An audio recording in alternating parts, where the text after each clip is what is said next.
आप लोग आए हमारे उस्मान भाई जी के अनुरोध पे, उन्होंने मीटिंग रखी, तो आप लोगों का बहुत बहुत धन्यवाद, बहुत बहुत आभार। आज की मीटिंग का कोई जो पर्पज था हमारा और उस्मान भाई जी के बीच में जो बात हुई थी वो ये था कि हम लोग कार्यकर्ता आज बनाएंगे और सम्मानित करेंगे। उसके बाद जो आने वाला अगले संडे है वहाँ से हम लोग मीटिंगों का सिलसिला चालू करेंगे। इसी के उसमें हमने ये मीटिंग रखी हुई है और इसी के साथ मैं अपना परिचय कर देता चलूँ तो मेरा नाम मोहम्मद अमन अंसारी है और किसान मजदूर मोर्चा का अध्यक्ष बनाया गया हूँ। जिला लखीमपुर खीरी देख रहा हूँ। फिलहाल अभी 1.5 महीने के आसपास हुए हैं मुझे इस पे कार्य करते हुए, और हम लोगों की पार्टी अच्छे से जो है काम कर रही है। यहाँ पे विंग भी अच्छे से काम कर रही है और हम लोग भी पूरी ताकत से इसमें काम करना चाह रहे हैं। जमीनी स्तर से शुरुआत हम लोग कर रहे हैं और जमीनी स्तर की जो भी शुरुआत होती है वो बहुत ही मेहनत और बहुत ही लगन से की जाती है। बहुत से लोग आपको देखेंगे हंसी भी उड़ाएंगे, बहुत से लोग सोचेंगे कि ये आए हैं क्या कर पाएंगे, लेकिन दोस्त जीरो से ही एक बनता है। सबसे बड़ी संख्या अगर हम मानते हैं तो वो जीरो की मानते हैं, क्योंकि जीरो के बाद ही कोई गिनती आती है और फिर उसके बाद में उस गिनती के पीछे अगर आप जीरो लगाते हुए चले जाए तो वो बहुत विशाल बन जाती है। तो हम लोग आज यहाँ पे शुरुआत कर रहे हैं, अच्छी शुरुआत है। और जो है थोड़ी सी गलती ये हुई कि इस चीज़ का मुझे भी अभाव नहीं था कि आज कोई त्योहार पड़ रहा है, और फिलहाल हमारी इधर की मीटिंगें हैं वो संडे के दिन अधिकतर होती है। कोशिश ये रहती है कि 3, 4, 5, 6 गाँव हम लोग कवर करें। बाकी आप लोगों के सहयोग की आकांक्षा हम बहुत ज़्यादा रखते हैं, क्योंकि आप लोग हैं तब हम हैं। अगर आप लोग हैं तब हम हैं, और हम अकेले कुछ नहीं कर सकते, और ना ही अकेले चंद्रशेखर भैया, आजाद भाई वो भी कुछ नहीं कर सकते। ठीक है, अकेले चले थे। आज इतना बड़ा कारवां हो चुका है कि जहाँ पे भी मीटिंग करते हैं, जहाँ पे भी आते हैं तो लाखों लोग उनको देखने सुनने के लिए आते हैं, क्योंकि विचारधारा लेके चले थे और मजबूती से लड़ाई लड़े। 16 महीने 17 महीने की जेल भी खाए, कई हमले भी हुए उन पे, लेकिन बंदा डरा नहीं और उसी तरीके से निडर होकर हम लोगों को भी काम करना है। दूसरी चीज, आपके गांव की भी कोई समस्या हो, आपके आसपास की भी कोई समस्या हो, आपके जिले लेवल की कोई समस्या हो, कोई विधानसभा लेवल की समस्या हो, किसी भी समस्या में आपको जो है जाना पड़ेगा, रहना पड़ेगा वहाँ पे, और उन लोगों की समस्या सुन के आला अधिकारियों से बात करना पड़ेगा। हम लोगों से ट्रेनिंग लेनी पड़ेगी। जब हम आपको सिखाएंगे तभी आप लोगों को तरीका आएगा कि अधिकारी से किस तरीके से बात किया जाए, जो वो हमारी बात मजबूती से माने। और बाकी उत्पाद मचाने के लिए आप कहीं भी उत्पाद मचाए, लेकिन वो हम नहीं चाहते। हम चाहते हैं जो भी बात रखें संविधान के दायरे में रखें। जिस अधिकारी के सामने खड़े होकर अगर हम बात करें तो वो हमको कहीं से भी पीछे नहीं खींच पाए कि आप गैर संविधानिक दायरे में जाके आप अपना कार्य कर रहे हैं। जो भी हमारा कार्य होगा वो संविधानिक दायरे में ही होगा, और ज्यादा से ज्यादा लोगों को जोड़े और आजाद भैया के जो विचार है वो वहां तक पहुंचाएं और इस पार्टी से जुड़े। इसी बात को, अपनी बात को विराम करते हुए मैं यही बात खत्म करता हूं और आप लोगों को बहुत बहुत धन्यवाद देता हूं। अब हम लोग आपसी चर्चा करेंगे। आपसी चर्चा में क्या पद दिया जाए, किस हिसाब से काम हो, उस रूपरेखा पे काम होगा। अकेले हमारे आदेश पे नहीं होगा, आपका भी आदेश इसमें शामिल होगा कि किस तरीके से काम करें। सबका अनुभव जब मिलेगा तभी हम आगे बढ़ पाएंगे। इसी बात से हम अपनी बात खत्म करते हैं। फिर आगे की जो है उस्मान भाई जी से कहते हैं कि पूरी रूपरेखा बनाएं और किस हिसाब से जो है प्रोग्राम को आगे बढ़ाएं। धन्यवाद। सोच से बहुत आगे भैया चंद्रशेखर आजाद जी का जो विचार है, उनका जो संघर्ष है, उनकी जो कुर्बानियां हैं, वो हमारे सोच से कहीं आगे। क्योंकि जितना उन्होंने संघर्ष किया है, जितनी कुर्बानियां दी हैं, 16-16 महीने उन्होंने जेल काटी है, पीठ पे उनके लाठियां खाई हैं, तब जाके कहीं आज चंद्रशेखर भैया हमारे बीच हैं और हमारे लिए लड़ रहे हैं, हमको अधिकार दिलाने के लिए अग्रसर हैं। बता दें कि इतिहास के पन्नों में ये चीज दर्ज हो गई है कि बिजनौर की लोकसभा नगीना ने जो नगीना आपको दिया है वो वाकई में बेमिसाल, क्योंकि पहली बार चुनाव लड़ना और उसके बाद में 1.5 लाख प्लस से चुनाव जीतकर लोकसभा में पहुंचना एक अपने आप में इतिहास का काम है। और उन जालिमों को एक मुंहतोड़ जवाब है जो संविधान को मिटाना चाहते हैं, बहुजनों को मिटाना चाहते हैं, मुस्लिमों को दबाना चाहते हैं। लेकिन मैं ये कहना चाहता हूं कि जो लोग मिटाना चाहते हैं एक दिन वही मिट जाएंगे और मिट्टी में मिल जाएंगे। क्योंकि नमरूद मिटा मच्छर से, नमरूद मिटा मच्छर से, फिरौन मिटा दरिया के पानी से। नमरूद मिटा मच्छर से, फिरौन मिटा दरिया के पानी से। जुल्म और जालिम को अल्लाह मिटा देगा बड़ी आसानी से। को मैं आगे बढ़ाते हुए निवेदन करूंगा अल्पसंख्यक के जिला अध्यक्ष हाफिज जुनैद अख्तर जी से कि वो आए अपने विचार रखें। साथियों, अपनी बात शुरू करने से पहले उस्मान भाई की शायरी से ऊर्जा मिली, उसी के ऊपर मैं शायरी बोलना चाहूँगा। यूं तो मेरी हर बात समझ जाते हो, यूं तो मेरी हर बात समझ जाते हो, फिर भी क्यों तुम मुझे इतना सताते हो। ये आज की मौजूदा गवर्नमेंट के ऊपर है मेरी बात। यूं तो मेरी हर बात समझ जाते हो, फिर भी क्यों मुझे तुम इतना सताते हो। तुम्हारे बिना कोई और नहीं है मेरा, क्या इसी बात का फायदा उठाते हो। जैसा कि अभी किसान मोर्चा के जिला अध्यक्ष अमन भाई जी आपको बहुत चंद बातों में, कम समय में आपको बहुत अच्छी बातें बता रहे हैं। हम यहाँ पास एक बात समझाना चाहेंगे कि जैसे हम सभी लोग ये कहते हैं कि हम लोग बसपा से हसपा में क्यों आए। बहुजन समाज पार्टी से आजाद समाज पार्टी में क्यों आए।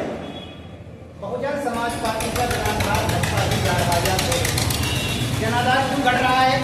कहीं ना कहीं से हमारी अपनी कमियां हैं, लेकिन अपनी कमियों को अगर हम उजागर करें तो हम 4 बार बहन जी को मुख्यमंत्री नहीं बना पाते। तो ये अपने से बड़े नेताओं में ही कमी है।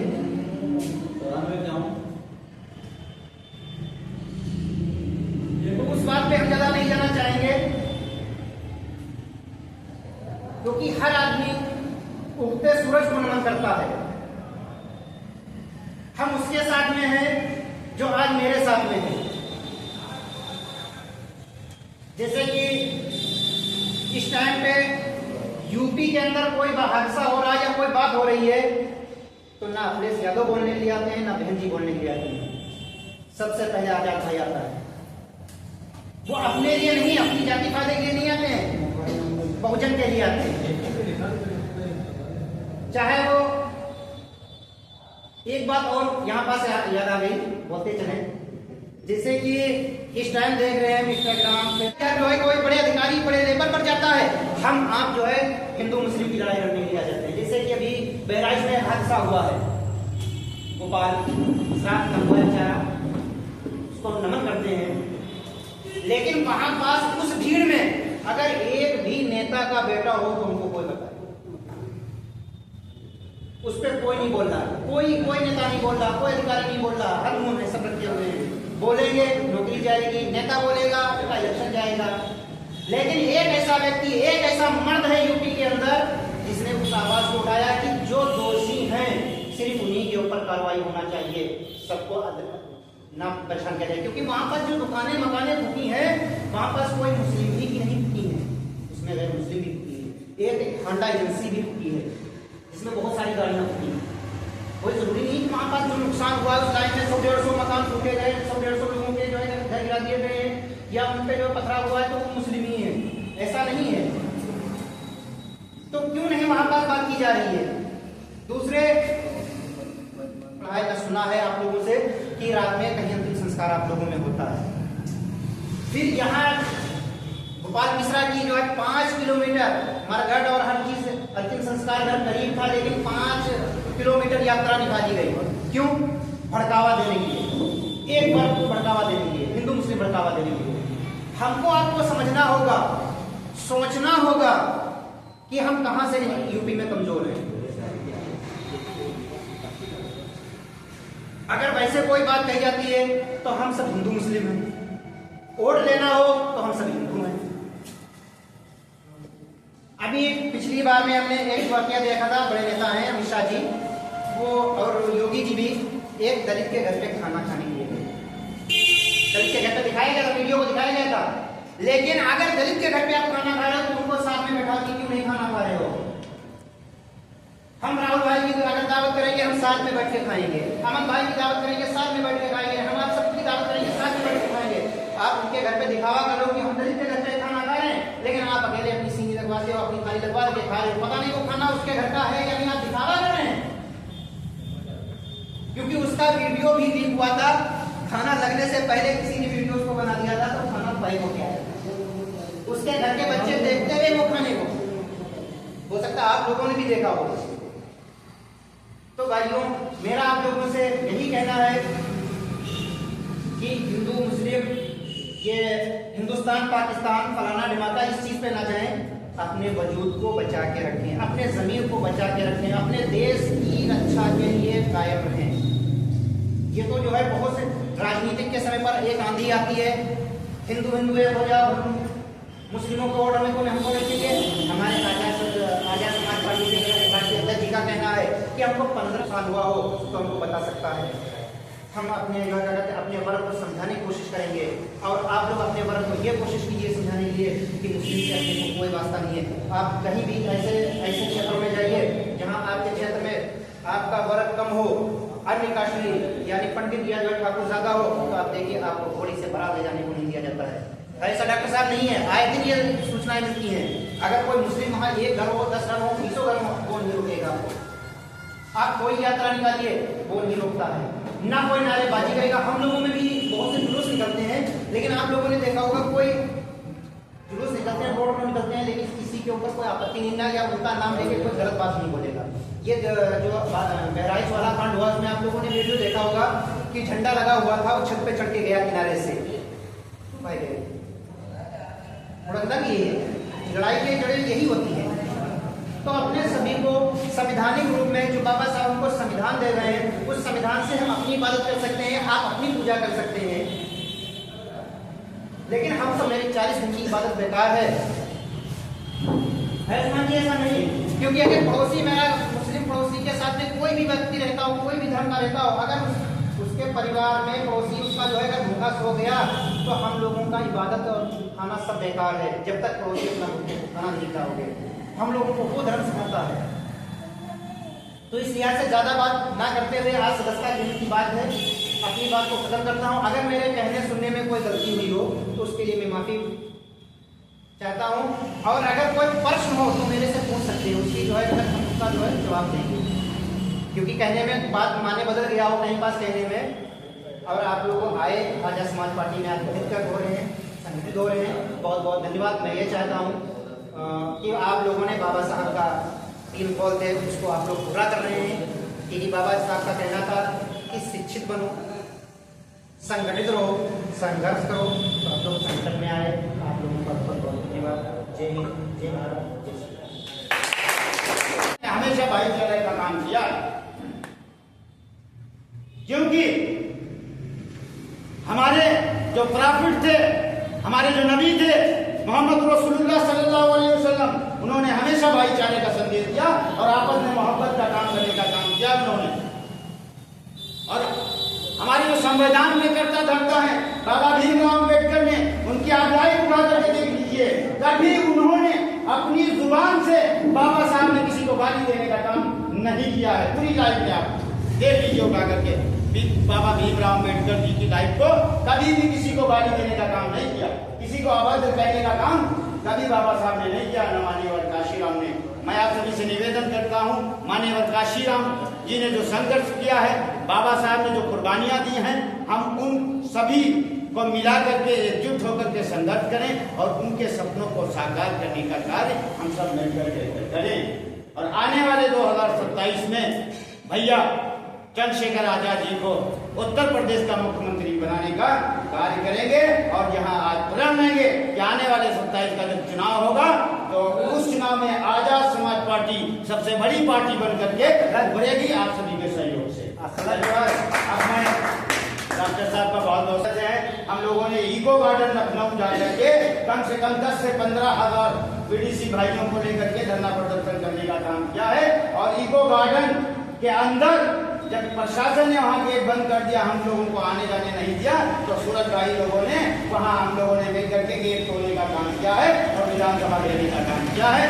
ये हम अल्पसंख्यक को और आने वाले समय में अगर कोई बहुजनों को मुस्लिमों को सताने का काम करेगा तो हम दोनों भाई मिल करके उसके लिए संघर्ष करेंगे, फिर चाहे विधानसभा का घेराव करना पड़े और फिर चाहे दोबारा इको गार्डन का गेट तोड़ना पड़े, सब मिलकर के काम करेंगे।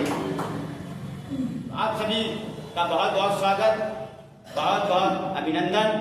डॉक्टर साहब हमारे अभिभावक स्वरूप मास्टर जी हमारे आ गए हैं, बड़े भाई हमारे ममरी से बिलोंग करते हैं, हमारे छोटे भाई शैलेंद्र जी बहुत प्रिय हमारे हैं, इनसे मुलाकात हुई थी।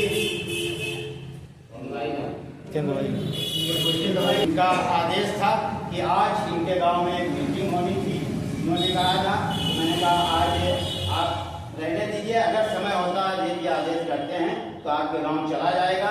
एक कार्यकर्ता मीटिंग का मैंने आयोजन कर दिया था सभी को। देखिए मैं ये चाहता हूँ कि हम और आप हैं, मान लिया हम भी जुड़े हुए हैं आजाद समाज पार्टी से, आप भी जुड़े हुए हैं, लेकिन जब एक जिम्मेदारी होती है, जब हमारे और आपके कंधों पर एक जिम्मेदारी आ जाएगी तो काम करने का तरीका बदल जाएगा। बात सही है नहीं सही है डॉक्टर साहब कुमार? जब एक जिम्मेदारी हम और आपके कंधों पे आ जाएगी तो काम करने का नजरिया बदल जाएगा और खुद ब खुद एक बात मैं कहूँ, देखिए मैं आम आदमी आम व्यक्ति हूँ या ना, अगर अभी मेरी पुलिस में नौकरी लग जाए और मेरे जिस्म पे खाकी वर्दी आ जाए और सितारे जड़ जाएं तो मैं कौन हो जाऊंगा? ऊर्जावान। एक अतिरिक्त सी ताकत मेरे अंदर आ जाएगी। सामान्य व्यक्ति हूँ, लेकिन जब मेरे ऊपर एक वर्दी आ जाएगी तो मैं बहुत ही ताकतवर और ऊर्जावान बन जाऊंगा। इसी तरीके से आपके कंधों पर जब आजाद समाज पार्टी की जिम्मेदारी आ जाएगी तो आपके अंदर जो ऊर्जा होगी वो देखने लायक होगी, और उस ऊर्जा के साथ जब आप कार्य करेंगे तो मुझे पूरा विश्वास है कि आप अपने क्षेत्र में नाम करने का काम करेंगे और आजाद समाज पार्टी का झंडा फहराने का काम इसी उम्मीद के साथ, इसी आशा के साथ मैं आप सभी लोगों के बीच में आया हूँ। माननीय अजय जी लखनऊ से चल करके आए हैं। मैं चाहता हूँ कि इनकी अध्यक्षता में आप सभी को जिम्मेदारी दी जाए, आपको नियुक्ति पत्र दिया जाए, आपको कार्ड दिया जाए और आपका सम्मान यहाँ अध्यक्ष जी के द्वारा तो जन जन तक पहुँचाने का कार्य करें, और जिसको कोई भी परेशानी हो, कोई मुसीबत में हो, आप उनको कॉन्टेक्ट करें। कोई ज़रूरत हो, कोई सता रहा हो, कोई जाति सूचक गालियाँ दे रहा हो, कोई आपको जाति के नाम से प्रताड़ित कर रहा हो, आप उनको सूचित करें। हमसे नहीं हो पाएगा, हम अध्यक्ष जी से बताएंगे, अध्यक्ष जी से नहीं हो पाएगा, आप मंडल अध्यक्ष जी को बताएंगे, मंडल अध्यक्ष से नहीं हो पाएगा, प्रदेश अध्यक्ष जी को बताएंगे। अगर किसी से नहीं हो पाएगा, आवश्यकता पड़ी तो आप